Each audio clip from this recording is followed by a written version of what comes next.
Hey Gary, can you hand that attendance sheet back out? There's a few people who have come in. Yeah.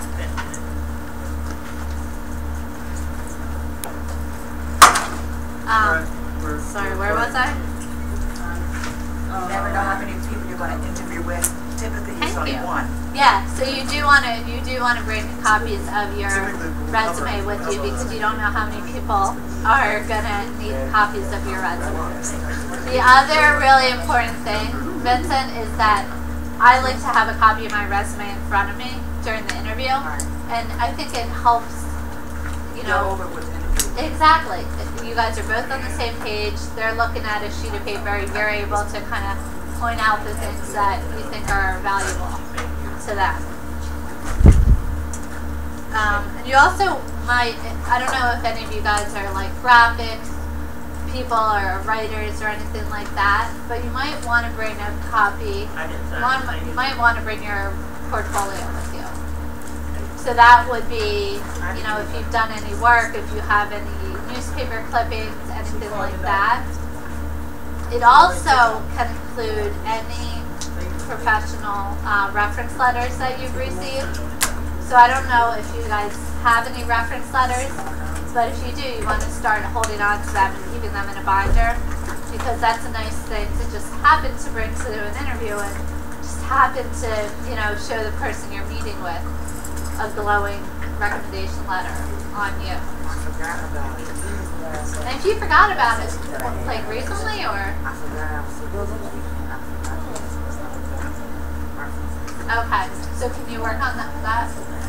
Okay, that's fine. Alright. So let's talk about interviewing dudes. So you guys on page 17? Yes. Alright, do you want to read the first one? Arrive on time or 5 minutes early. Alright, so obviously you want to be there a few minutes early. You know, the standard is you want to arrive like 15 minutes early. Really? Page 17. You got nervous? Perfect. Okay, that's fine. That's good. Wow. No, mine too. That's good. You definitely want to be 15 minutes early. You want to plan on that because, you know, stuff happens. And it might be difficult for you to get there on time. So plan on 15 minutes early. You want to be a little weary of arriving too early. For my first interview, I arrived, I don't know, at least half an hour early because I thought, you know, why not?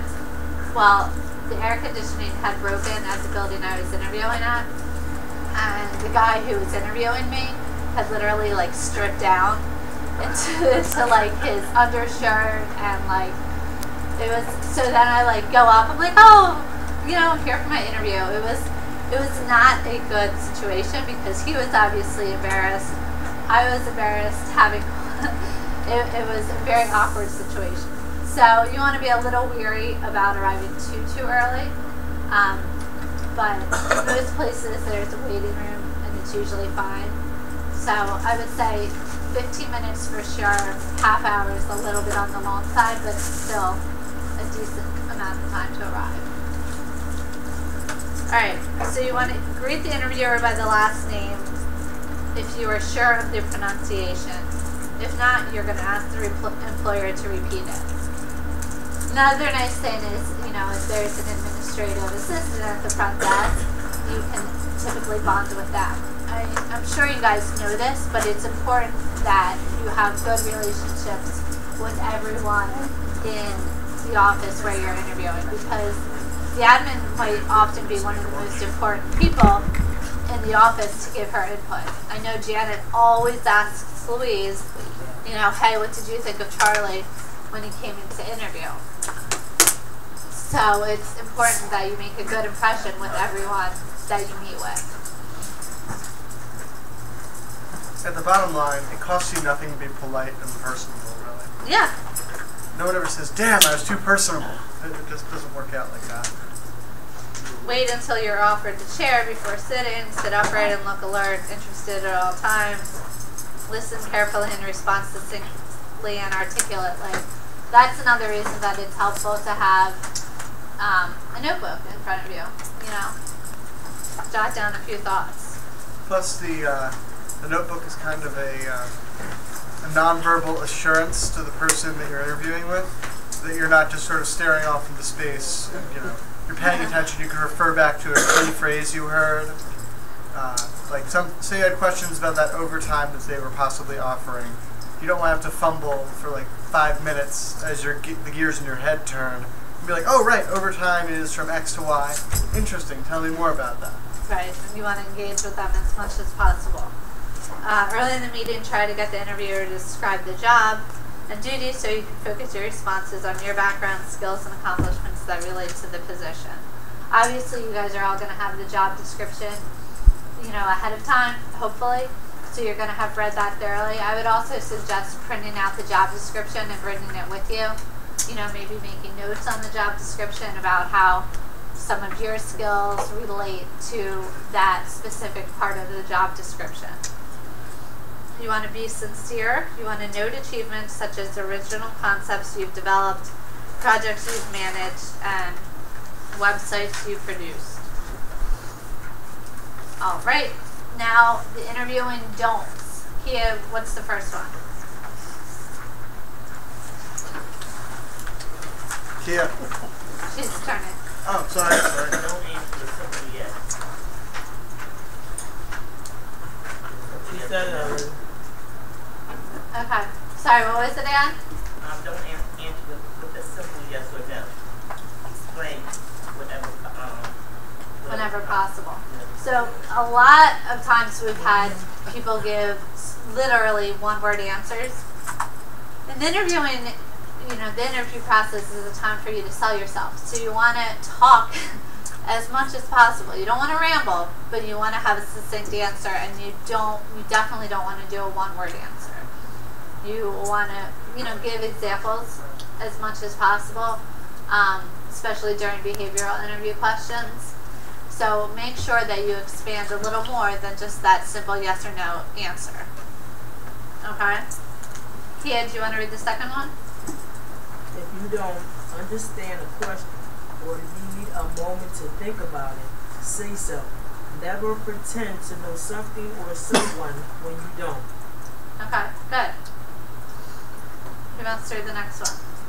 Go ahead. Don't make a negative remark about present or former employers when explaining why you left. Communicate your rationale professionalism. So this is really important, guys. You never ever want to badmouth an employer. You never want to badmouth the past employer, because the current, you know, the potential employer, the person you're interviewing with, is going to be really nervous that you are going to later badmouth them as well. So it's important that you never badmouth an employer, and you always, you know, keep things positive. Even if you left on bad terms, you want to make it sound like you didn't. You want to give it as much of a positive spin as possible, because, you know, the interviewer doesn't know you, but they most likely know a company that you've worked for, and they have a higher kind of opinion potentially of that company than of you, who, you know, someone that they've just met. So you want to make sure that you don't badmouth the employer, because then plus you never know, they might be friends with someone who works at that company. You never know. So you want to make sure you don't badmouth that, because most importantly, they're going to worry that you are going to later badmouth them. Christina, what about the next one? Last one. Yeah. Be sincere. No, don't. Agree with don'ts. Interview and don't. 18, listen. Last paragraph. Don't inquire about salary, vacation, benefits, bonuses, or retirement on the initial interview. If the interviewer asks what salary you want, give a range based on your research of the job market, but indicate that you're more interested in the opportunity for continuing learning and professional development that is specific salary. Okay, good. So this is really important. As much as we are all excited to have a salary, to have, bonuses, vacations, benefits, all of that, you don't want to ask about it during that first interview. It's a big no-no. You can ask about it later on, but definitely during the first interview, because first interviews are just really to weed people out, to figure out who's going to go on to the second round most often. And you don't want to scare an employer by thinking that all you're concerned about is how much you get paid, how much time off you get, that kind of stuff. A lot of that you can also find in the job description or on the company's website sometimes if it's a larger company. So you want to do your own research, but you really don't want to ask the potential employer any of those questions until a later interview. Using school as a reference point, how many interviews normally does it take before we can apply a position you think you're going to have? How many interviews does it take? Charlie, how many interviews did you have here? I have one. Just one? Sure. Okay. But you also had me in a room with you, Janet, and friends. Not to mention Marie. So did you come one day or I just just came twice? one day with 4 different people. It was an all-day Yeah, it was a whole day process. thing. So you never know. I mean, I've had jobs where I've literally been on like 7 interviews with the company. It's like a ridiculous amount of time to spend there. What? No, I didn't even get the job. I was so mad. Serious? Yeah. With the same person? No, with all different people. So it was a lot of different, I think it was Big Brothers, Big Sisters.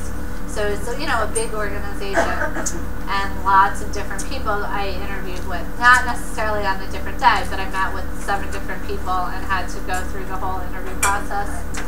Why so many? I think 3 days. It was, I don't know. That's just their process. Is that I thought that was a non-profit thing. It is. Oh, you think the number of interviews is a non-profit thing? No, I thought Big Brother was Oh, consistent. yeah, it is. But what type of position were you going for?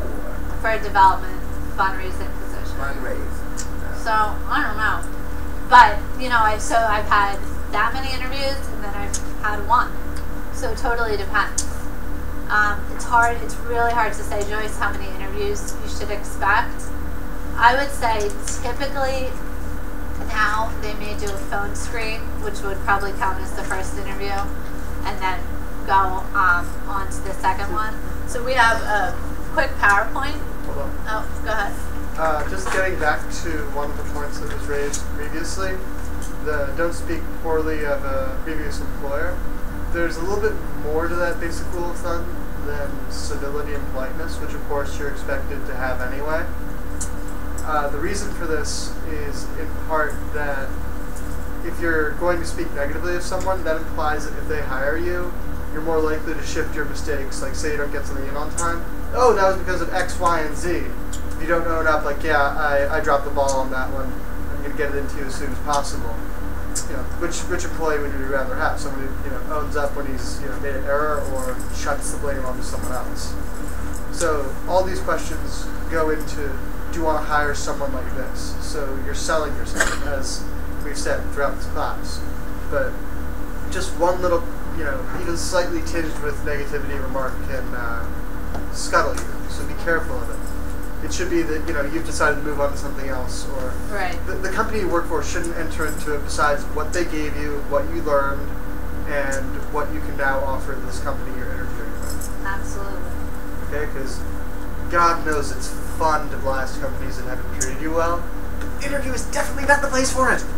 Ever. You can do that over a beer with your friends, but not in the interview. Sorry. Cannot stress this enough. So from page 17 to 26, I believe, these are some things that I want you guys to look over for homework and read these over, because there's a lot of important advice here. There's the 40 most difficult interview questions, which kind of give you an idea of how you should respond to a question. They tell you what the employer is looking for. And then there's a lot of questions to ask at the time of the interview. So this is a really good example.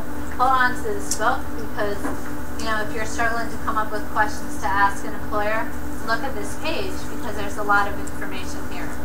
There is also something called behavioral interview questions. Does anyone know what a behavioral interview question is? I guess to see how your temperament is, see the type of person or how you react. So we'll talk about that a little more during this PowerPoint. But on the interview, I had to fill out one time like a questionnaire on your behavior. It's like, what would you do if this happened? Yeah, it was. How was that? I got the job, but it was pretty a little nerve-wracking. So behavioral interview questions, they paint a situation and they want you to answer it appropriately. So those questions, behavioral interview questions, guys, are often going to start out, it's on page 19, but it's often going to be like, tell me about a time when you improved your leadership ability. Describe a situation in which, so they're asking you to tell them a story, okay? When we look this over for homework, should we attempt to answer the questions? If you want to. I think it's helpful to answer questions ahead of time, but it might be, I like that idea. That's what we're going to do for homework. Okay. We could check back with you. Yeah, I love that idea. So for homework, we'll definitely do that. I want you guys, so for behavioral interview questions too, this is the method that you are to use. It's called the STAR method. Okay? So it's the situation. You guys should jot this down too. Definitely going to be on the exam. Exam.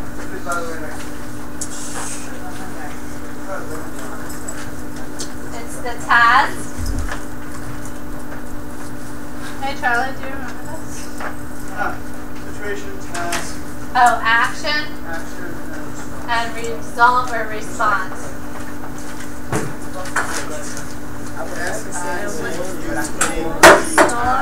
So this is called the STAR method, guys. The STAR method for answering interview questions. You'll see it a lot, and you'll probably hear about it a few other times. But it's situation, task, action, result. So what is the situation? So where they say, like, for example, describe a situation in which you're able to use persuasion to successfully convince someone. Huh? Task. So you give the situation. So, based on the question. What did you say situation was? That's what I'm telling you. So they're going to ask you a question.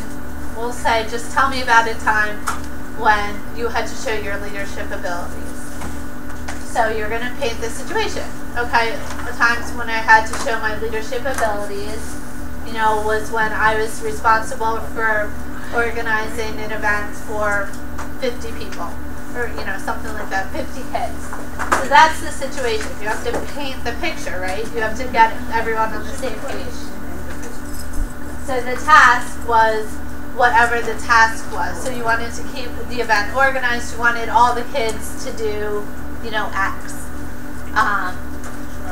So how did you keep them all organized? Whatever the task was at the end that you had to achieve, like you had to run them all through a series of games or something, or tasks.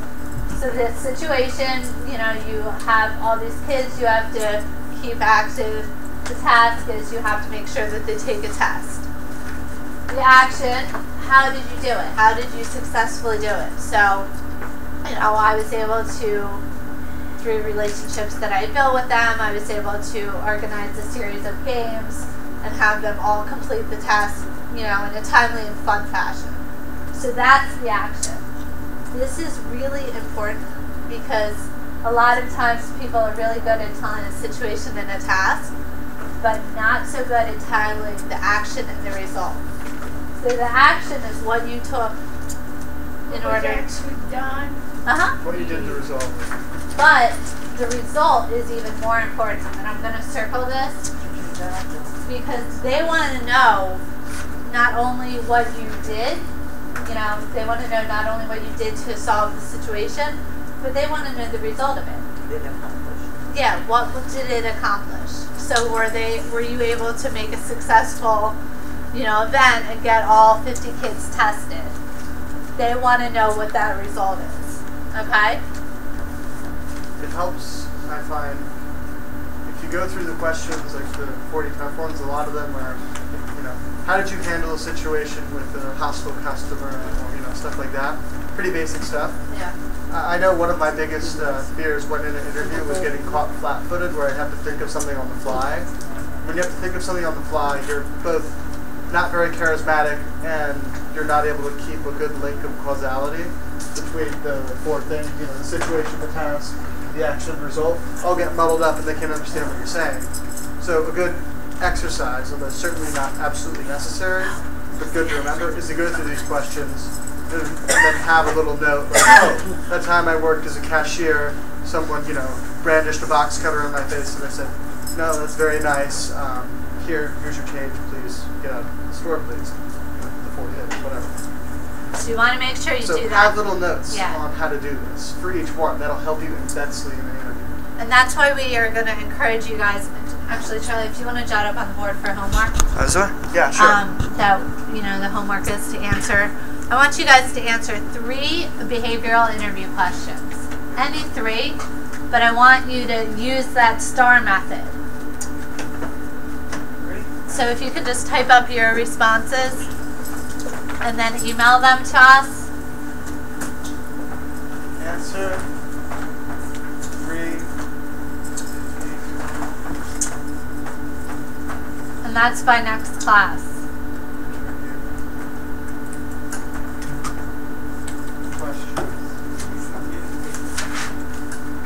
What was that? Okay. So how are we supposed to come up with our own questions? Nope. You're supposed to use the book. Page 19. Page 19. There's a whole slew of them. Yeah, they answered 3 of them. Really? It's intimidating. You use the STAR method? Yes. Please. Okay. So everyone should have written down the STAR method. Situation, task, action, result, or response. Is it in the book? No, I don't think it is. That's in fine. there. Just write it down in the notebook. I can write it to Excuse right me. here. Also, we have the recordings and we'll send them out. You vote? Oh, I'm sorry. Am I blocking your way? Yes. Ah, curses. Okay. Alright. So, Charlie, let's begin this PowerPoint, which Certainly. is a little repetitive, but... Repetitive, shmeditive. It gets it in your brain. So, What's the last one? Result? She said it's not. yeah, in the book. Yeah, result. result. You have to write it down. No, I'm talking about what he has on that screen. Is it in the book? Yep, no, this? No. That's correct. Nope, this isn't in the book. But, you know, I think you guys will be okay with just reviewing this. So, Oh, yeah, I'm just going to go through. Okay, cool. What does that say? Behavioral what? Yeah, no problem. Got it. Behavioral questions. Behavioral hints, interview questions. They Like, try to see how you email to say about when you fight. Exactly. They want to see how you respond. They want to see your... I mean, the answer's right there. They want to see your behavior. right. So, for example, if I could just say something so there's no misunderstanding. A question like, so tell me about yourself, which is not technically a question, I have to note as a writing teacher, is not a behavioral interview question. It's not, how would you react? It has to be, how would you handle X given situation? It can't be, you know, what was your last job like? That's not having to do anything with your response. These are things that measure your personality and given responses to various stimuli. If someone slaps you on the job, it depends where you work. If your job is to be a security guard, then your job is to get them out of the building or contain them. If your job is to give them the change. That happened to me before. Oof, sounds ugly. I was living down south. Thanks. So we're going to quickly go through this Alright. PowerPoint. Alright, as fascinating as the subject of slapping people is, I would ask you to turn your attention to the board, Yep. please. Alright, what is it, doctor? Alright, So it's typically the last and most important step in the job search process, minus the thank you. And we emphasized the thank you last week, right? Yeah. We talked about how that's really important. Alright, so it's about 30, 45 minutes with a potential employer, and this is basically for them a long process of scoping you out. You know, it's what you tell them and what you don't tell them and how you carry yourself. This is them building a mental picture of you so that when they say, okay, I'm going through the interviews, what you've said and done in the interview will hopefully favorably stick in their head. It also bears mentioning that at this point, if you've done everything else right, that's how you got here. That is, your cover letter was acceptable, your resume is relevant to the position they want filled, you were courteous over the phone when scheduling the interview. You know, all the stuff we've taught you this semester, or at least mentioned, has to have been done correctly, or at least, you know, in a reasonably acceptable fashion in order for you to get to this last step, which is why it's especially important not to either A, worry about it too much, or B, be unprepared. And that's why you might want to, you know, bring copies with you of your cover letter, of your resume. Yes, Look over that before you I attend. got a quick question. Please. Is the cover letter a new process? Like when I say new, like within the last couple of years? No. Oh, no. Job researching? No, it's not even a half century old. It's really, really old. Really? No, it's, I'm dead, yeah. Okay. it also depends on the style of job. Some jobs require them less, like assembly, like something like you're a greeter at Walmart, you know, writing cover letter. Mr. Vincent, it depends partly on the pay scale of what you're applying for. Like, say I was, you know what, and like, I feel like construction jobs or something like that may require cover letters less, especially if you get jobs through connections. It's going to require them less. Okay. right. I just, because I just figured I wanted to ask that question. No, it's a great question. The other important thing about the interview right here is it's an opportunity for them to learn more about you, like Charlie said, but this is an opportunity, guys, for you to learn more about the employer. I know interviews may often seem one-sided, like it's all about you, they're asking all about you. This is your opportunity to see if you think it's a fit for you too. You know, you want to make sure that you could see yourself working for this company. You want to make sure that you value what they value, that you're in line with, you know, their whole process. So you should absolutely be interviewing them as well.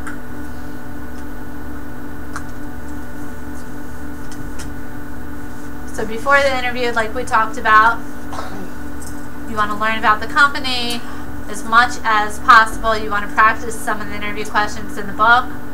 Determine the questions to ask the company. Go ahead. Right. You have to get your the materials you'll need. You know, a notepad, a couple copies of your resume and references. Make sure you know exactly where they are. With GPS technology nowadays on, you know, MapQuest, your smartphone, there's really even less of an excuse now than there was previously to be late or be confused about the location of an interview.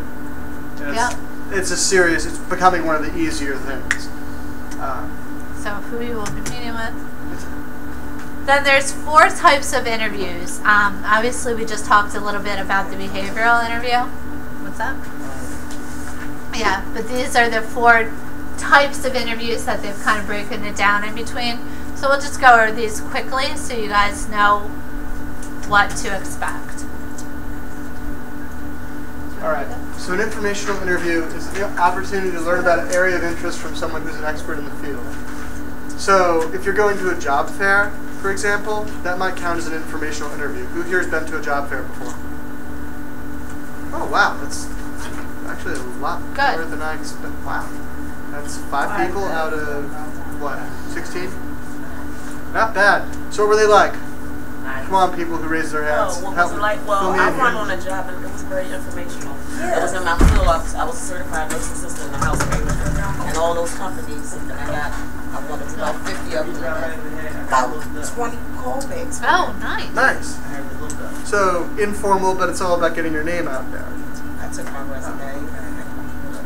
I would say that one. That was really nice. I didn't know that they had my name in the nurse registry, so that's how a lot of people were familiar with my name. Yeah. It's in the nurse registry. The other thing about informational interviews, guys, you can ask someone while you're searching for a job if they'll have an informational interview with you. That's a question that I have often used when looking for a job. Business cards. I got a lot of Literature? Good. I ran out of my resume. I didn't have. That's okay. So an informational interview may be, out at a job fair, but it also, if specifically here, if you ask for an informational interview with someone, it's typically more of a one-to-one setting.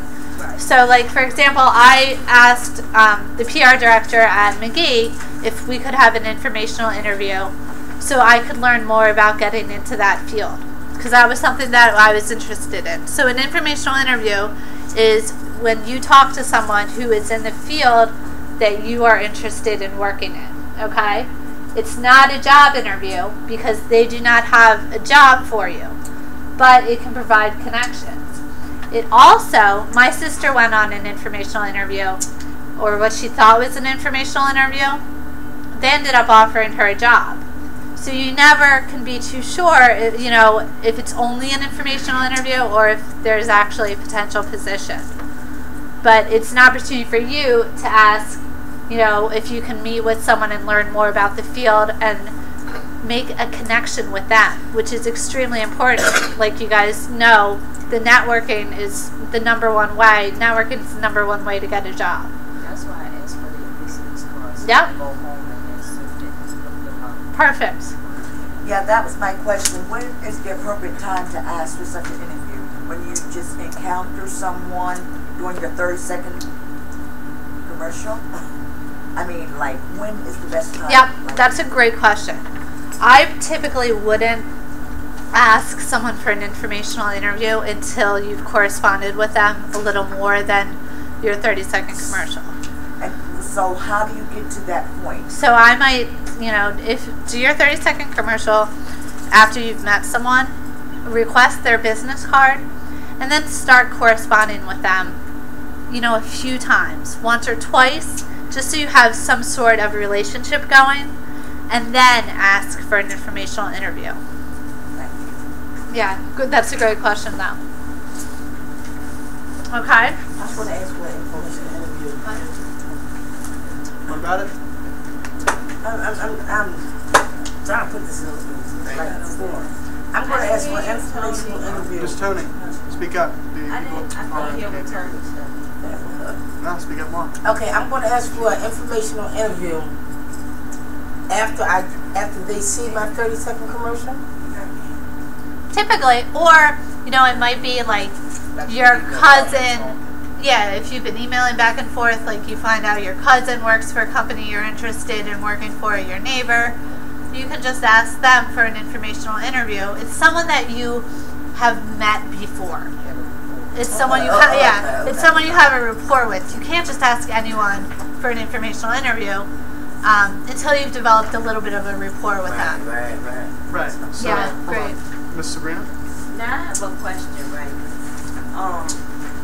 What if, like, your neighbor or somebody gets an application for you, they bring it home? Is it good to use them as a reference? Absolutely. Say they refer you, or should you use the references that you have? No, guys, anytime you have a connection with the company, like anytime you know someone who works at that company, you want to use them as a reference.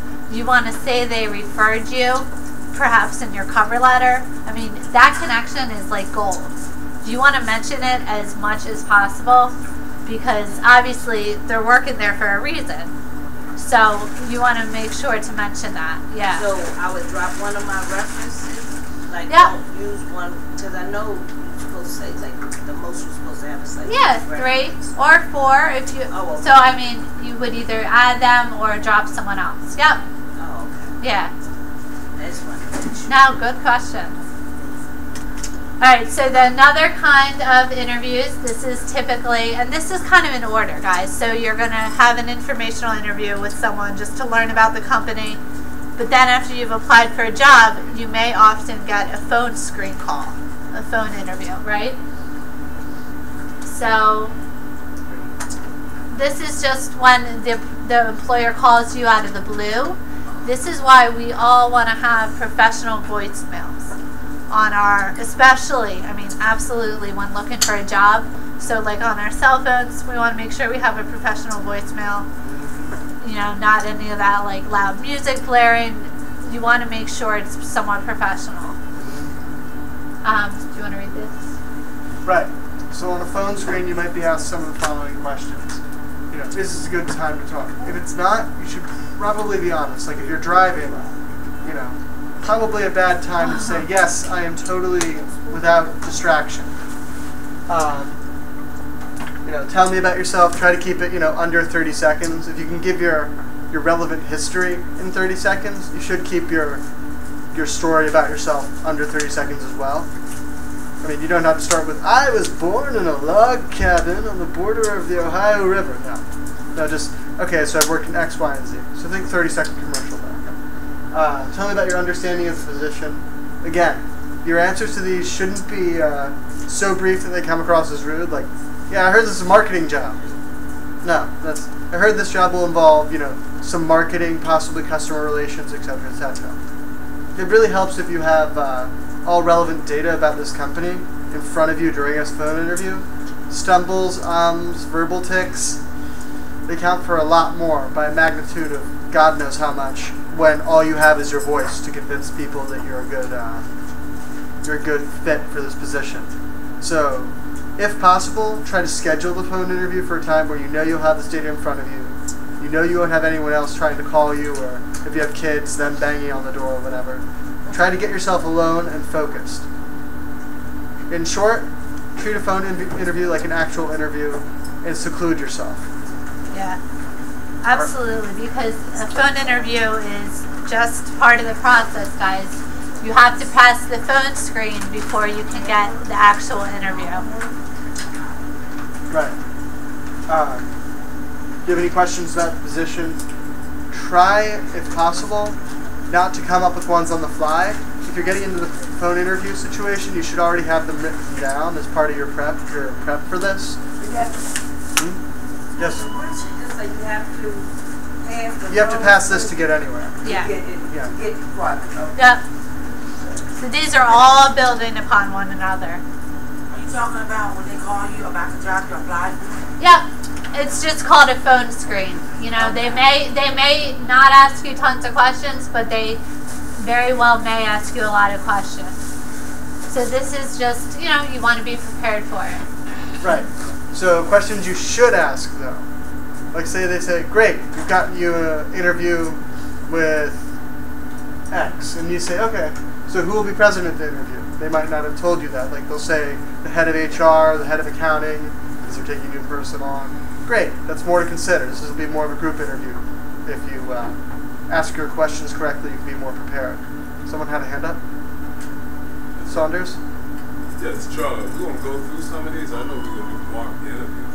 We're going to actually do more than the phone screen or the telephone. We're going to skip the phone screen and go more to the face-to-face one.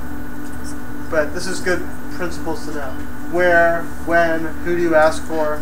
You shouldn't just barge in saying, yeah, here for the interview. Well, that's very specific and very helpful. It'll get them to like you immediately. Note that I'm also being sarcastic. You should know exactly who to ask for and when to arrive.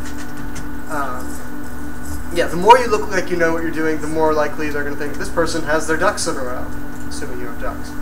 But yeah. All right, so the next kind of interview, and this is getting more and more frequent these days, guys. I don't know why, but it's more and more common for you to have a panel interview. So obviously that's 2 or more people interviewing you at the same time. Who here, let me see a show of hands, has ever been on a panel interview? Yeah? Just a few of us? It's really intimidating. Like, you think the interview one-on-one is intimidating? I have found that the panel interview is that much more intimidating. So, you know, be aware that it might be with more than one person. So who would you talk to if it's more than one person? want to make eye contact with every single person. Talk to the supervisor. Oh, yeah, I'm sorry. Is that what you mean? Who's going to be? You might talk to the director of the program or maybe the supervisor. Okay. If you got shift managers, they might want you to meet the shift manager. Yeah, people ask different questions. Yeah. Like we did a panel interview essentially when, you know, we had Charlie and Damar and come in, because there's, you know, you want everyone's input. So you still asking questions even though it's the panel? And Yeah. You still gonna ask? You should still act engaged, because if you don't, someone else that's interviewing for it will. Right.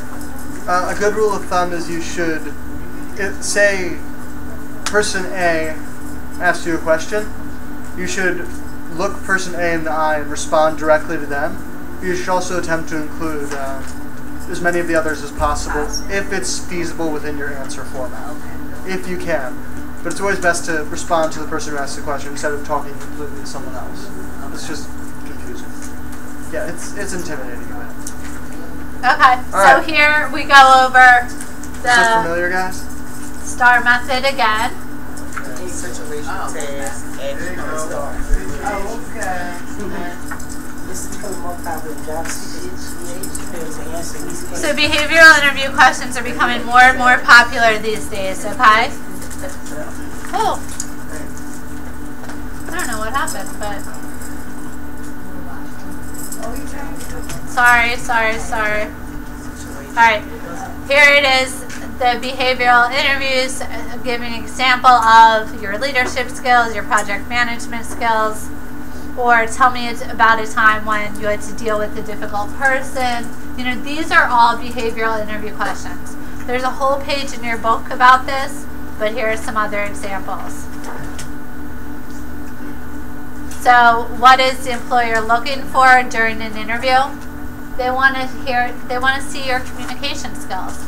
They want to know that you have analytical skills, technical skills, but, you know, what is that? Analytical? Take apart the variables of the situation. Yeah, like if you had a job, what kind of, what did you understand about your job, the different tasks and so forth? Oh, okay. Okay. Yeah, Thank you. Yep. Flexibility, adaptability, you know, planning, organization. Organization is really important. You want to, you know, if you're organized, you want to point that out because that's something that every company values. Right, but even more importantly, don't claim that you're organized and you're not. All right. So here are some questions for you to ask the interviewer. How would you describe a typical work day? You know, what kind of person thrives here? This is the most important question that you can answer. What are the next steps? This is a question every single one of us should ask. What are the next steps to what? So, I completed the interview. What happens now? When will you hear back from them?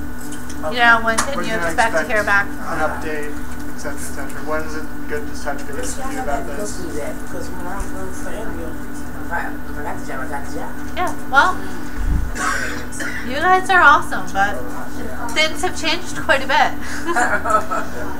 I didn't catch that. What was I do before I leave? They're just telling me about how they always get the job right away. So they don't need to go worry about this. Even still, even if you get the job immediately, knowing what the next step is, like when am I supposed to show up for work? Yeah. Not be for you, for a week, 2 months. When's the next orientation? And guys, you want to remember to ask for every single business, every single business card. So for every person that you interview with, you have to get a business card because you have to send them an email. Did you say asking them when the when's their next training class or orientation class is that unprofessional? You shouldn't ask that. It depends on where you're applying for. Oh, okay. Like, if you're working for data entry and asking them when their next training session is, that might not be something they offer, period. Oh, okay. But if you say, okay, I'm okay at Excel, but I hear there's these good training courses out there, can you recommend them? And this is a company that manufactures, Excel. Great. Oh, okay. Supplemental information like that is always helpful. But I wouldn't ask it in the interview, but I would ask it before or directly after, like sort of just off the top of my head, I didn't think Just about need to this. capitalize all those. Okay. A lot can be gained from appearing to think of something at the last minute. Okay, good. So you always want to arrive 15 minutes early. Be ready for small talk. Small talk is big. Want to provide a firm handshake. Bring copies of your resume. Always ask for a business card. Always ask what the next steps are. Turn off your cell phone. Dear God, please turn off your cell phone. Post interview. Send thank you notes and follow up. All right. What are good colors for an interview? What? Colors? What are good colors when you go into an interview? You typically don't want to do anything too crazy, so it's suggested You don't want to do like yellow. Well, you know what? I have a question. like bright pink. Yeah, like you want to keep it more subdued. That's what I've read. So a dark color. Thank notes when to me. After the interview, send a thank you note. Okay, but to me, Yeah. if you have an interview with someone, I mean, you want to know then or there whether you're going to get the job or not. No way! Are you serious? No way! Who here thinks you're going to know after the interview if you're going to get the job? Sometimes it's like when you start. Yeah. It really depends because you may not always. You may feel confident, but they may speak to someone that may be a little bit more advanced than you are, and the company may go with that person. Absolutely. So It has happened. Oh, yeah. I don't understand that one. Whenever I want to interview, I always got hired. Guys. Quiet. Right there on the spot. Okay. Question? But that's what I'm saying. It depends, on how that. Yeah. It depends on the rapport that you build with them at the time of an interview. Because if you're there and you're like, they're gonna be like, okay, well, thank you very much. That's it. So I am going to pull you guys out individually. Next class is the exam. But while, so Charlie will help you review for that a little bit. He'll help you guys we're going to do some interviews, maybe 2-on-2. Yeah. You guys can sell yourself. I'm going to pull each of you out to get started.